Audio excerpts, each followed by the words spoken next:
Warren G. He slid one of the tapes to Dre. Dre liked it and wanted to get with me. We took it from there. Any of the stuff we hear from you now was on that the tape that you got to Dre? Some of the styles that I use, you know what I'm saying? I just took a little bit of this flavor, added it with this flavor, you know, just mix it up a little bit. I don't stick to one particular flavor. Now, when you find songs, the music, does Dre pick all the music, or both of y'all do it together? How does it work? I mean, a lot of times I can influence him by saying, Dre, I want to rap over this track with a different touch. But basically, I leave the music up to him and my little cousin Daz. I stick with the writing. So, you have the music first before you write, or do you write sometimes without the music? Some songs I hear the music going there freestyle, and that's the song, and it's done. Some songs take longer than others because it's like real deep with concept. It just depends on what song and what type of vibe you're on at that moment. Does it take you a long time to write? Generally, or they just come? It's like the grooves that come every day. The grooves that I'm surrounded with is like the minute the music come on, it's like it's so automatic for me to write something to it. Like, oh, we're finished. Really? You like how that's it. 2-3 hours. Really? Yeah. And what about the process of recording? How long does it take you guys to? It depends. Sometimes I can go in there and do it on one take. And again, I might be, dragging this day, take 100 takes. You know what I'm saying? It's all precision. Dre is one who loves the clarity side of it. I mean, if it sounds good all the way around, then we put it out. But if it's not there, we're gonna do it until we get it right. How old were you when you started rapping? It was 1981. Let me see. It must have been about 10 or going on 11, something like that. Probably 11. I wasn't really, rapping hard. I was listening to the East Coast rappers, to Count Cool Out, taking his rap, putting my name in his rap, you know what I'm saying? Making my job easy then, but then they called that biting, you know what I'm saying? Right. So I had to come up with my own type of flavor as well. I give respect though, because his was low. Captain Cool Out. Is that who you admire most? Captain Cool Out and probably Slick Rick. Now, you got to look at it now and look at the influence you've had on rap. I mean, do you ever think about that? And I don't, because I'm so focused on working. You know what I'm saying? This is my rookie year. You know what I'm saying? I mean, but that's what's so amazing to me, man. I mean, this is your first album, and you're so large. I mean, it's like you, man. It was something like probably how like Michael Jordan was when he came out in the NBA. I ain't did what I wanted to do yet. It's like I got some championships to go win. But I guess just like Michael, when he first came out, everybody was like, whoa. Exactly. I mean, it was just, to see him was to be floored. Exactly. And, but still, you had no idea what's to come. So that's the same situation. So now, you were asking me during the commercial break, Snoop, you said, Donnie, they tell me that the female rappers don't grow up as big as the males. Don't get to be as big. That's what I hear. That's the rumor on the street, that a female rap artist can't blow up as big as say for example, a Snoop Doggy Dogg. But we're going to prove them wrong. All right. So this is the beginning of it, huh? Exactly.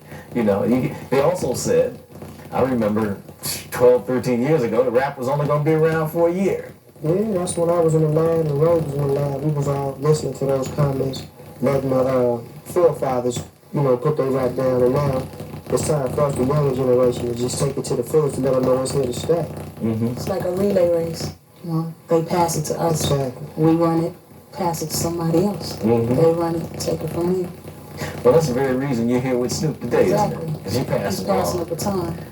Y'all don't waste any time passing the baton either, man. It seems like you're in the first leg of the race and you're handing it over already. Exactly. But that's a beautiful thing, man. And, that's one thing that I admire a lot about the rap artists, especially in talking to you, because I know that you are about that, about passing it on, but also about giving props to those that passed it on before you.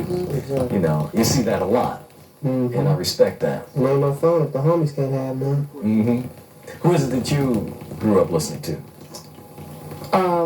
Basically, my grandmother's old gospel music, Dionne Warwick, Aretha Franklin, a whole lot of gospel, because I'm, like I said, from Farmville, which is a small town, and it was no urban radio stations around, so I had to listen to country music and stuff like that. So I got into rap because I used to write poetry a lot, and that's basically what rap is poetry to music. So once I heard Sugar Hill Gang, that made me get into it right there. So. A M-A-S, a T-E, a double E. Well, that's going back somewhere. Wow. I gotta ask you this. There's been so much talk about gangster rap lately. And people always mention you, Snoop. I don't know why. And yet, that's why I was gonna ask you that. I don't consider myself a gangster rapper. I mean, what is a gangster rapper? I consider myself as a musician, you know what I'm saying? A professional musician, a rap artist. Someone who raps about experiences that I've been through, going through, or trying to avoid, you know what I'm saying? I mean, people, what is gangster rap? I mean, if you're going to classify me as gangster rap and talk about me bad, let's go classify Arnold Schwarzenegger and Al Pacino and them for their gangster movies in which they kill up 1,000 people in the movie and they get awards for it, you know what I'm saying? I don't kill nobody on my music and I'm getting patronized for it, but it's all in the game now. Where do you see rap going from here? Me, professionally, where I see rap going? To the top. I mean, once Ray's come step through and put it down from a woman's point of view, it's like she got my back. Because the males is established as far as rap, but as far as women, they're not really giving the women the respect that they actually deserve. You know what I'm saying? And that's why we're here today to say that we're going to have women watch the man's back. We're going to do this like a relationship is supposed to be built. The man is right here and the woman is watching his back. You know, so you say it's going to the top. A lot of people will argue that it's already at the top. I mean, you look at the top of the pop charts. Shoot, when your album came in, you debuted, what, number 2 or number 1? Number 1. That's cool, but I say that. But you gotta listen to this fact. This is a fact. As long as rappers make records talking about other rappers, rap will never get that worldwide respect because we open ourselves up for criticism. As long as we can rap, making songs creatively without disrespecting the next rapper, that way rap will get the respect that it fully deserves. Me, myself, I don't believe that I'll make another record talking about another rapper. I done did that already. That's cool. That was a stepping stone. I didn't know. Now I know that when we talk about the next rapper, we leaving them open to come in and twist the story up the way they want to and keep the feud going on. It's black on black, whether you want to call it that or not. If I'm talking about this black man, it's like I'm getting at him on a physical level or a violent level. We talking and when we meet up, just to keep our images together, in some cases, not mine, but in some cases, we might, draw the blows or whatever. And that's drama, so we gotta understand that we gotta make songs creatively. Not stealing my style, not stealing Dre's beats. You know what I'm saying? Because there's a whole lot of that going on. Let's be original about this here. Come out with original material and let's do this without disrespecting the next rap. And rap will get the full respect that it deserves, trust me.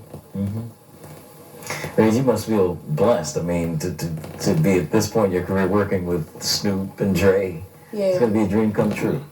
I feel lucky because, I've been pursuing it for a while, and I never, if I never met Snoop, I still would be doing it right now. I still would be somewhere trying to get there because I don't believe in giving up. I don't believe in losing. I gotta win. I gotta get everything I'm supposed to have, and I'm supposed to have it all. Yeah. Well, enough for me. It's enough for everybody, but I just want mine. I hear you. And if I don't work hard, I'm not gonna get it. If I give up, I'll never know what I could have had. So, All right. I want to thank both of y'all for being on the show today. I really appreciate it. Yeah. I hope when you get a chance, you come back and do this again. Definitely. We're going to close out with your video, which is her debut video. Check it out. It's called Lady of Rage with Afro Puffs on Video Soul.